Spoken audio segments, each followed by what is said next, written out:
The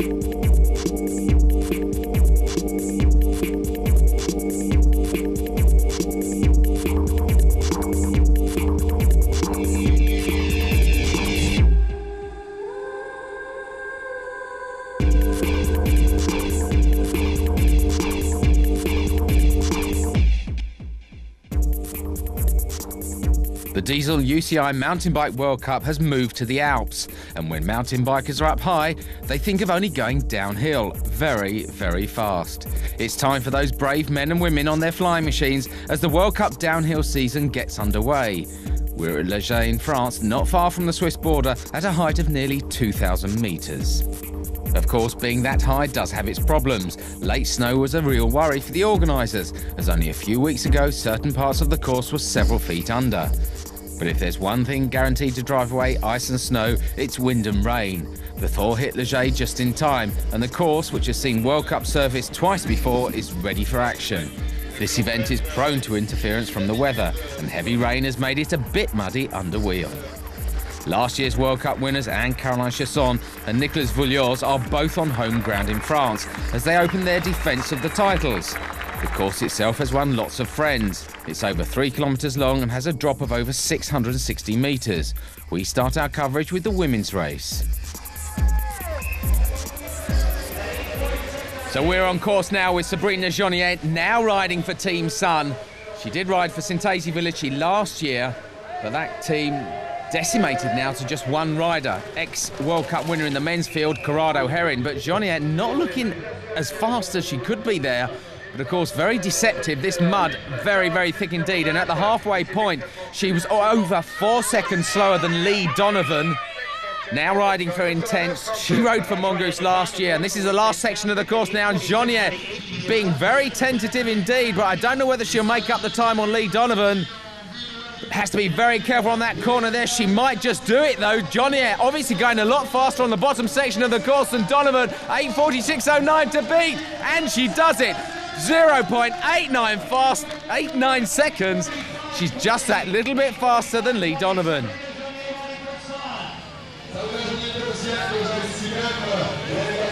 She looks slightly tired there, doesn't she?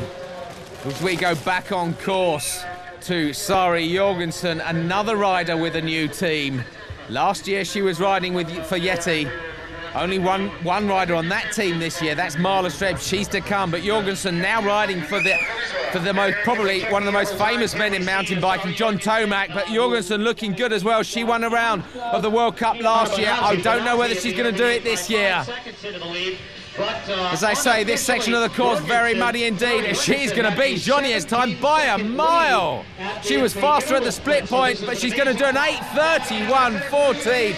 Over 14 seconds faster. That truly is amazing. The only other riders who have beaten Anne-Caroline Chasson last year was Jorgensen. Can Missy Giove do what she's done before? She's beaten Anne-Caroline Chasson. She's riding for a new team this year. Fosa Zonic did once ride for the mighty Volvo Cannondale. Just has a slip-on course there. But then Missy does tend to let it all hang out on course. She's a wild rider, probably one of the wildest riders in the women's field today. But despite that wildness, she's so consistent, always usually in the first three. And Missy will be very, very keen to do well here for her new team. And she's got that time of Jorgensen on the left-hand side of your screen to beat. 8:31.14. Benazzi 5 seconds slower than her. But Giove really does put the hammer down when she motors. Out of the saddle, 34.25 kilometres an hour. Usually they're a lot faster on this course. But Missy Giove got that time to beat Sari Jorgensen, 8:31.14, and she is going to beat Jorgensen's time by a mile unless she has a major slip up here. My word, these women are getting quicker and quicker, aren't they? What's it going to be? 8:17.97, over 13 seconds faster than Jorgensen. That is amazing. So Marla Streb, from the start, we recorded this earlier in her run. The teacher of anatomy and physiology knows how to ride her bike, but she didn't do it correctly there. This also recorded from her run, losing about 10 seconds on the course. Very, very muddy. We are now live with Marla Streb, supremely fit. Really does know how to ride her bike very well indeed. Technically good. She really doesn't have a major weakness. In fact, back in 1997, she came second in the cross-country Masters World Championships. So the woman from San Diego in California knows how to ride her bike very fast indeed. She likes this course. She knows her fitness is going to tell. She was 4 seconds slower than Missy Giove at the midpoint, but is she going to beat Missy Giove now? Marla Streb going for the line really, really fast now. Can she beat the time? 8:18.62. Just over half a second slower for Marla Streb. So disappointing. Hasn't won a World Cup yet. She may well do. And as with Marla Streb, we recorded the start of the fastest woman in qualifying, Anne-Caroline Chausson, now riding for Volvo Cannondale. She came out of the start quite well indeed, but on the midpoint of the course, she came off there. An amazing crash from this woman. She doesn't often do this. She did it last year at Nevergal, just the once. And also, amazingly, getting some help from the crowd. Now, point of interest here, usually people would be disqualified for this, but Anne-Caroline Chausson didn't actually ask for that help. And at the midpoint, she was 17 seconds faster than Missy Giove. We are back live now, and she has got to beat that time of Missy Giove, a time of 8:17.97. The woman who hasn't been beaten here must be thinking that crash has really put her out of contention. But she seems to have lost the one weakness that she did have in her armoury. As we look at Missy Giove, intent on watching Anne-Caroline Chausson. That one weakness used to be her physical presence, but Anne-Caroline Chausson won 7 races in 1998. She doesn't have a weakness now and almost comes off on that corner. She's got a time of 8:17.97 to beat, and she is going to obliterate it. Anne-Caroline Chausson coming across the line now. Is she going to break 8 minutes? She doesn't do that, but 17 seconds faster. My word, that really is incredible. I had a very good start. Everything went well. Then I made a huge mistake and lost so much time, and really thought it was over for first place. I carried on because with the new regulation, every race counts for the World Cup. It's really important to get maximum points, but I really believed I'd lost that race. What can you say about her? 3 wins out of 3 in Leger, 8 out of the last 9 World Cup downhills, an unprecedented 14 overall. Anne-Caroline Chausson starts this season the way she finished last. It's another huge margin of victory despite that heavy fall. Missy Giove takes second, a good start to her career with the Foes team. First Diesel Leaders jersey to Chausson, while Marla Streb and Sarah Jorgensen will feel that they have completed a good day's work. In the wake of the downhillers come the duelists, their season open to the usual thrills and spills.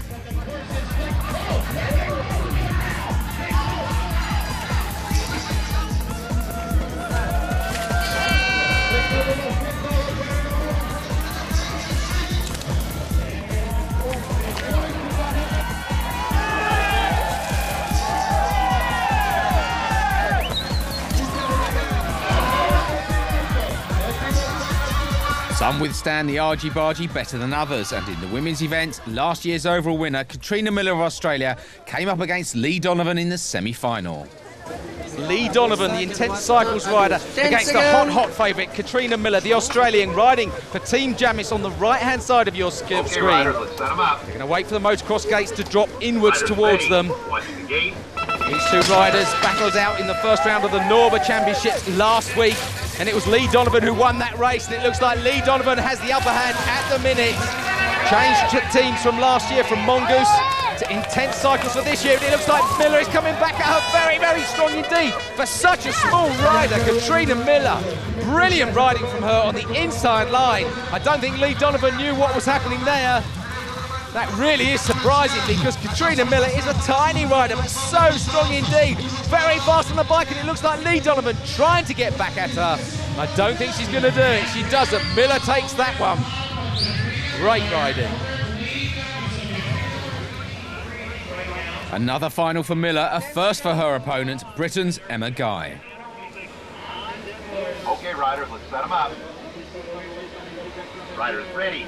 Watch the gate. And Miller getting the good start. Emma Guy is very keen here, trying to edge out Miller. Miller looked like she'd lost her footing there, but managed to get it back. Emma's going to have to go hard now to catch the Australian. So good in the corners. Former BMX world champion, and it doesn't look like Emma Guy is going to get back at the Australian unless she can do something on the last corner, and she loses it there, just loses her line.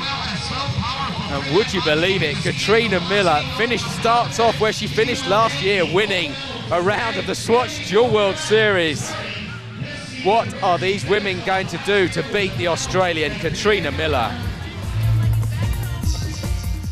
What indeed, Miller starts the Swatch Dual World Series with a handy 50 points in the bag, a sign of things to come perhaps. Congratulations to Emma Guy. Second place is a great achievement, while Lee Donovan pips Sabrina Journier to third place.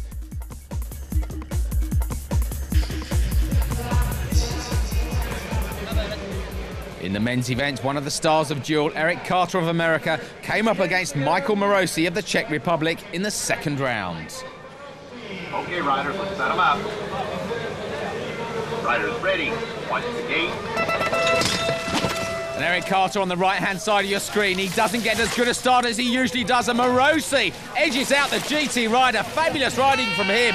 Very, very quick out of the gates. And Eric Carter, usually very intelligent when he races, and he's come off there. My word, a bad mistake by Carter. And Morosi looks like he's going to go down the mountain to take the win, but Carter's coming back at him. Good riding from Carter, and Morosi seems to be paddling around here, and Eric Carter coming back to overtake the Czech Republic rider. Fabulous stuff from Eric Carter. Carter didn't make it to the final though. That was between last year's overall winner Brian Lopes, riding an unconventional single stanchion front fork, and Slovakia's wonder boy Filip Polk. Okay, riders, let's set them up. Riders ready. Watch the gate. Polk getting a good start, but so did Lopes. Look at him spin the gears there. He's holding that line, just takes Polk out there. Perfectly legitimate. Clever riding from Brian Lopes, the unofficial dual world champion. Oh, and just as it looked like Brian Lopes was losing his footing, Filip Polk does the same as well. So Brian Lopes cruises down to his first Swatch Dual World Series win of 1999. Brian Lopes, like Katrina Miller, gets that champagne feeling once again.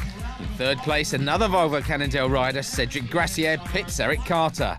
But watch out for Filip Polk. He made a big impression last year, and the smart money is on him doing even better this. And he's still only 17. And guess what? Volvo Cannondale sit atop the trade standings thanks to Lopes, Gracier and others. Will anyone else ever get a look in? The men's downhill concluded the weekend, and last year's World Cup winner Nicolas Voulios had a point to prove. After qualifying only 24th, he set a stiff time and challenged the others to beat it. The first to threaten him was Guillaume Koch.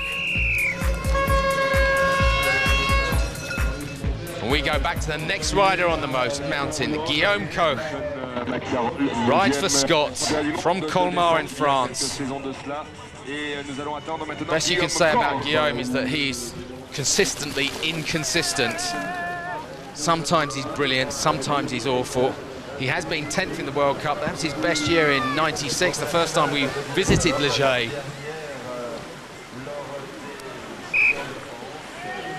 Been riding quite a long time, since about 1994. World Cup about 1995. Second best at the split point time there from Guillaume. Excellent riding from him. He was only 28th here last year, just about 24.5 seconds slower than Christian Taillefer. But looking good at the moment, looking a lot faster than any of the riders we've seen so far, apart from Voulios. Much like his compatriot Cedric Gracier, tends to let things hang out a lot. Just look at his style. Doesn't look as in control as some riders, but believe me, he is. Sometime, anyway. Powerful rider. actually admitted at one time that he did train far too much, taking that jump quite well. Just avoiding the really deep mud going on the outside of the track here. 3.1 kilometers long. The fastest time last year, 1998, 5 minutes 46 seconds. The fastest time this year, 6 minutes 35 seconds. And it looks like Guillaume Koch is looking good at the moment. It's going to be very close indeed, but he's all out all over the show. But he's going to really have to push hard to beat the time of Voulios. He's not going to do it. Just about 2.71 seconds slower. 6:38.43. As we go back up the mountain to Sean Palmer, the rebel without a cause, or with a cause, rides for Mountain Dew Specialized. Before coming over to Le here in France. Had a 4th place position at the first round of the American Series at Big Bear, which we will visit for the World Cup. In round 4 of the downhill in the middle of June. Palmer looking good at the moment, looking very good indeed. He's never won a World Cup race. He's come very close indeed, and he's going to be well on the time of Nicolas Voulios. 5:09.71, just 1.69 slower at the split. Excellent riding from the rebel without a cause, Sean Palmer.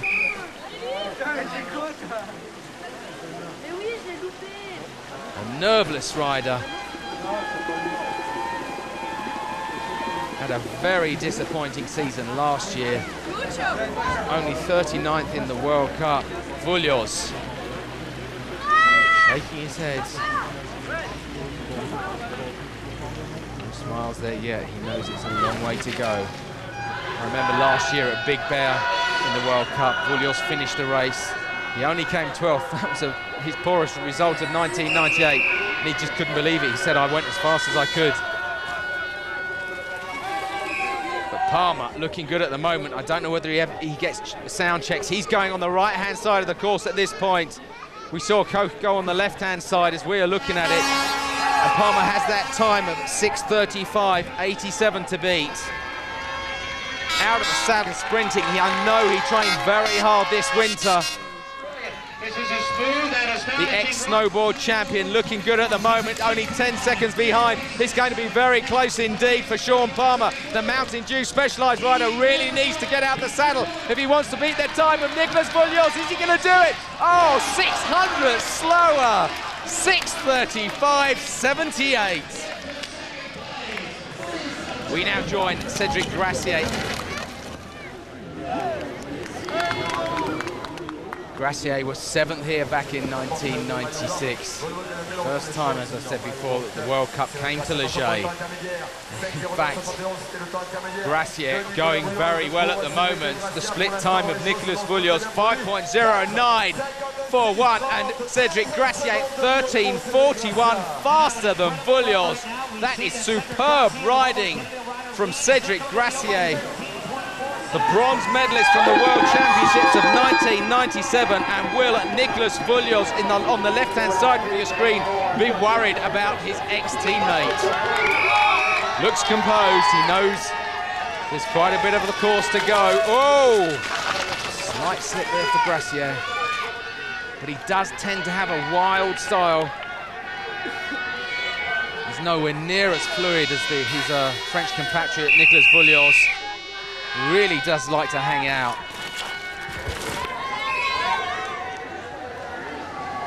13 seconds faster at the split. That is very good indeed.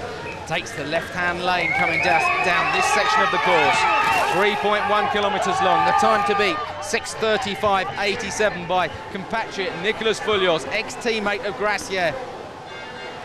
Voulios now watching Gracier. He's looking good at the moment, and I think he might beat the time of Nicolas Voulios. I am positive he's going to do that. Oh no! Just as I say it, Gracier comes off on that last corner, but he's still going to beat the time. My word, that is fabulous riding from Gracier.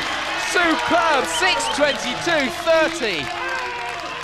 And he's unhappy about it. I don't think he knows he's in the lead. My word, 13 seconds faster, and it could have been even more. There's a slow-mo of what happened to Gracia. Just came into that berm, didn't turn the handlebars quick enough, just caught the mud there. Steve Peat, the British rider, the second fastest rider in qualifying this morning with a time of 7 minutes 11.59 seconds. He loves the wet, he loves it gnarly. If anything, this course isn't as technical as Steve would like it. He won his first World Cup last year at probably the most difficult course on the circuit, Snoqualmie. He won't be visiting that course this year, but he does love conditions like this. And he's looking good at the moment. 4:56.30 from Cedric Gracia, and Steve Peat looking very good as well. He's going to be close to Gracier's time. 1/100th of a second faster than Cedric Gracia. I wonder if Steve is getting any sort of sign that he is this fast.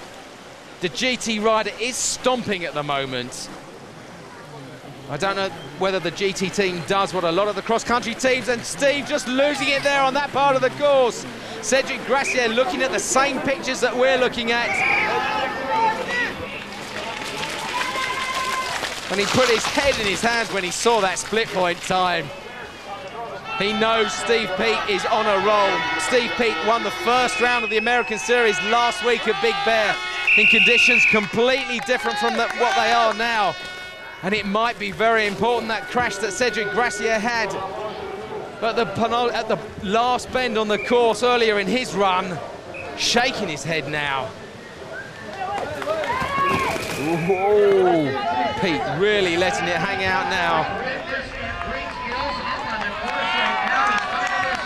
He's going to have to motor if he wants to beat that time. He was only 1/100th slower than Cedric Gracia. Steve Peat loves these conditions. He's looking good at the moment. Don't make the same mistake at the bottom, Steve. Takes it well. I think he's going to do it if he really motors now. Get out the saddle, Peat. Oh, he loses some time there. He might do it. I'm not sure. 6:22.14. Steve Peat moves into first spot. What a ride. My word, just one more rider to come, and Steve Peat will come second, if nothing else. And that last rider, Johan Engström, came nowhere near Peat's time. Sheffield's finest had won his second World Cup downhill, and after his amazing pre-season, perhaps this might prove to be one hell of a year. You've had a brilliant start to the season. This must top it all. Yeah, I'm totally stoked. Nothing better than beating the French in their own country. Course was really tough. I was spent by the bottom. Luckily I had a light iDrive bike, and I was just railing the turns. RockShox suspension was just gripping the whole way down, and I knew the course was drying out, so I knew I could nail it, and everything went just good. I had a little crash in the woods, but I knew it wouldn't be a perfect run to win on this course because everyone had made a mistake because it was so hard, and I just got up and kept going and came through. Stoked. Sometimes I'm good in léger, and always I have something. Yes, I crash or I break something. This year I break nothing, but I crash. Maybe next year. This year we'll have to wait. Léger belongs to Steve Peat, who, as a Yorkshireman, celebrates with something other than champagne. Down the leaderboard, Vuillos's third place was a great achievement after his qualifying problems. And watch out for Sean Palmer.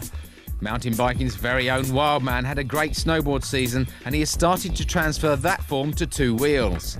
Guillaume Cope finished 5th, and another Frenchman, Michael Pascal, wound up 6th. No drops this season, of course, so those that missed out have already got some serious catching up to do. Volvo Cannondale topped the cross-country, the dual and the downhill trace standings after Chasson's win and a cluster of minor places. They're already 54 points ahead of last year's winners, Team Sun. Steve Peat's GT are in 3rd.